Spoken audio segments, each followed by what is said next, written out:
yang nampak jelas dari akar tersebut adalah penampakan yang saya yang melihat penampakan tersebut.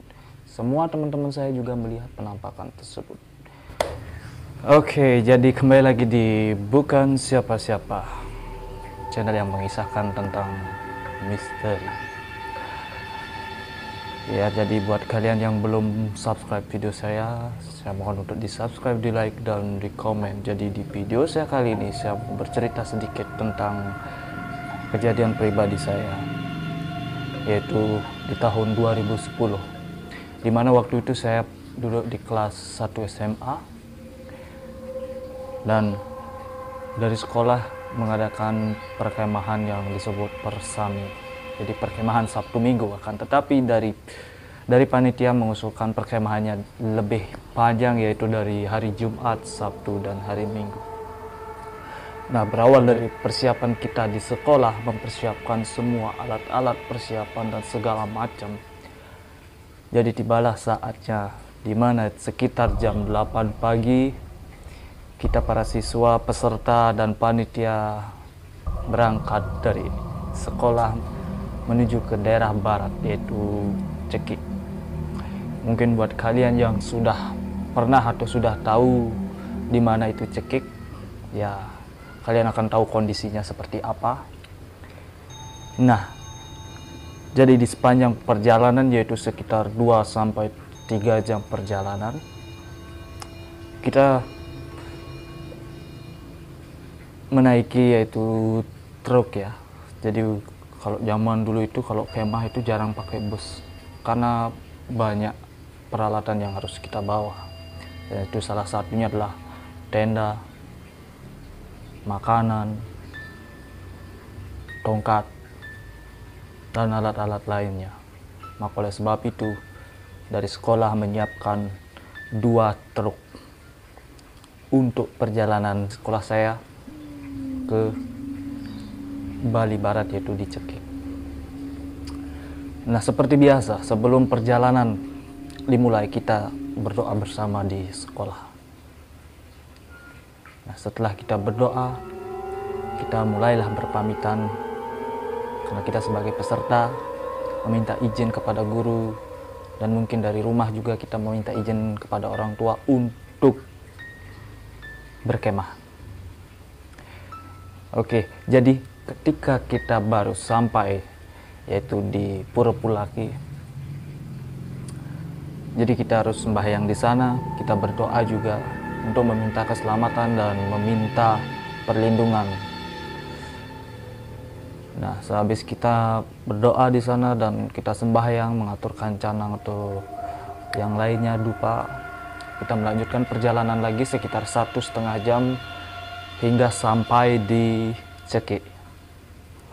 Nah, ketika sudah sampai di Cekik, kalau dibilang kaget ya gimana kan? Namanya juga kemah, pas sudah suasananya itu ya kayak lapangan. Jadi di Cekik terkenal untuk bumi perkemahan pada saat itu. Jadi ada gedung, ada juga pos security atau polisi hutannya ada di sana. Setibanya kita di Cekik, kita mulailah membangun tenda, menurunkan barang-barang dari truk, dan kita juga tidak lupa untuk meminta izin kepada tempat tersebut dengan cara kita sendiri, yaitu berdoa. Nah, setelah persiapan tersebut, setelah tenda sudah selesai dibangun, mulailah acara demi acara dalam perkemahan dimulai. Jadi mulai upacara pembukaan sampai di malam pertama, dan ada yang namanya acara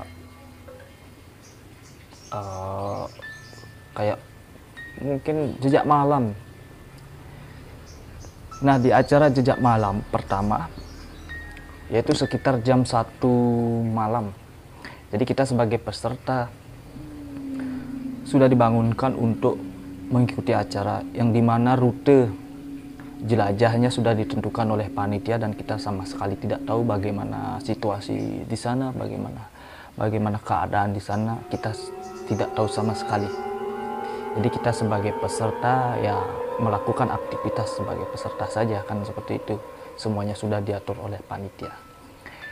Nah, di sepanjang perjalanan di jelajah tersebut ada keanehan sedikit ketika kita memasuki rute yang pertama. Itu masih agak janggal ya, karena kalau saya bisa jelaskan, jadi kalau di Ceki itu, kalau di bumi perkemahannya itu, jadi di sana ada kayak seperti tempat bermain anak-anak, ada jungkat-jungkit, ayunan dan segala macam. Nah, itulah yang buat kita kaget. Karena kenapa?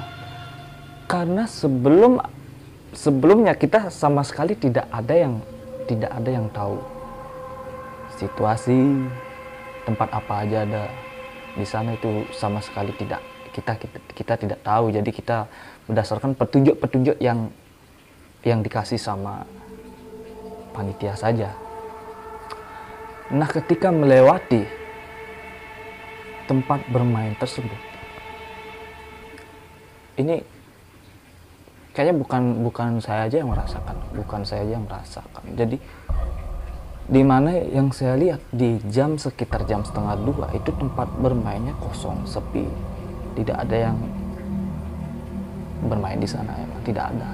Kalian tahu ya tempat kayak jungkat-jungkit itu. Nah, itu bergerak dengan sendiri. Karena kita sebagai peserta membawa senter, jadi saya dapat ngelihat dengan jelas karena senternya itu saya arahkan. Nah, di mana setiap satu kelompok untuk jelajah tersebut dibagi oleh 10 orang. Jadi dari 10 orang itu ada putra dan ada putri, setengahnya putra dan setengahnya putri. Dan juga di mana jelajahnya itu kita juga jadi kayak leader sama swiper. Nah, dari sekian perjalanan itu rasanya udah lama sekali. Memang setiap pos yang ada itu jaraknya memang berdekatan, cuma karena rutenya yang dibuat terpisah. Mungkin rutenya dibuat ke kanan atau ke kiri dan lekok-lekok, itu yang membuat kita kesulitan untuk mencari, dan kita hanya berbekal oleh yang namanya senter aja gitu.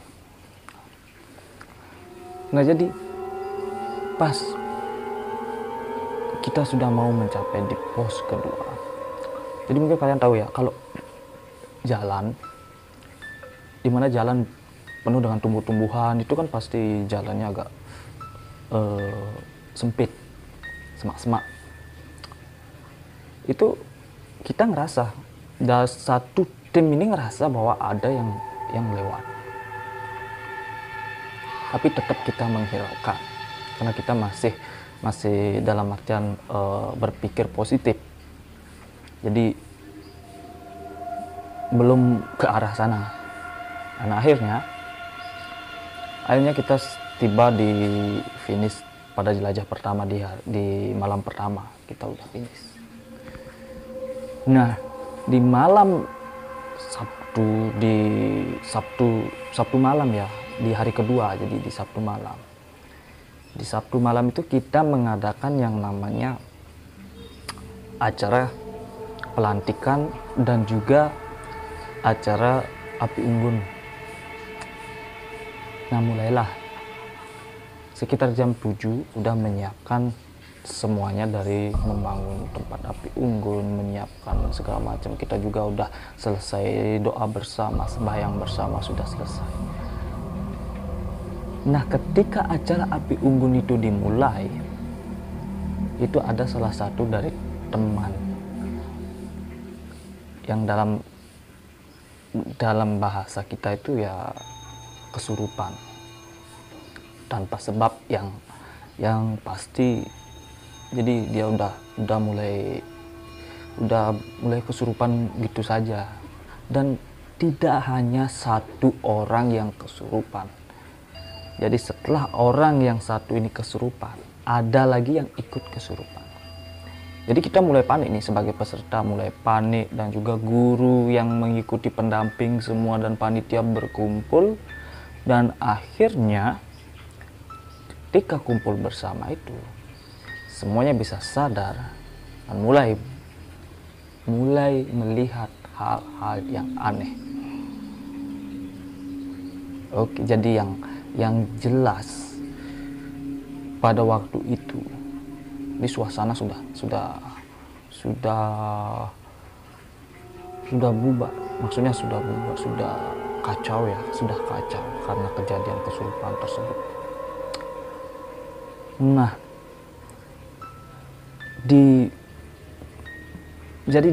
setelah api unggun itu kan hari semakin malam. Jadi kita ada, setelah api unggun dan pelantikan itu ada acara yang namanya acara bebas.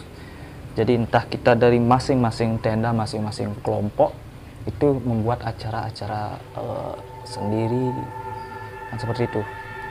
Jadi setelah acara itu selesai, nah terlihatlah jelas. Jadi di sebelah barat dari tenda yang kita tiduri, dari tenda kita, di sebelah baratnya itu ada pohon kelapa yang memiliki akar setinggi 1 meter mungkin lebih. Jadi yang nampak jelas dari akar tersebut adalah penampakan yang mungkin percaya atau tidak percaya itu sangat jelas sekali, dan bukan cuma saya yang melihat penampakan tersebut. Semua teman-teman saya juga melihat penampakan tersebut. Dan mungkin kalau pada waktu itu sudah ada yang namanya HP itu, yang ya HP seperti sekarang, mungkin sudah didokumentasi atau gimana. Dan untuk memastikannya lagi, di besoknya itu kita melihat kembali dari jauh, dan bahwa memang benar masih terlihat jelas akarnya itu berbentuk, ya mungkin saya tidak sebutkan, berbentuk yang putih lah, berbentuk putih diikat, berbentuk seperti itu. Dan itu sampai kapanpun saya masih ingat dengan apa yang saya lihat tersebut.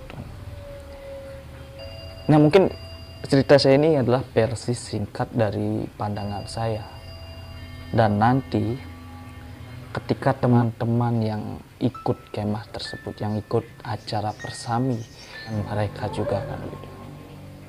Oke, jadi itu saja video saya kali ini. Cerita, jika ada kesalahan-kesalahan kata dari saya mohon maaf. Jadi untuk kalian yang belum subscribe, like, dan komen video saya, silahkan di like, subscribe, dan komen. Jadi untuk video selanjutnya yaitu masih terkait dengan kisah ini, yang dimana saya akan mengundang teman-teman saya untuk hadir dalam satu video. Oke, saya ucapkan terima kasih dan sampai jumpa.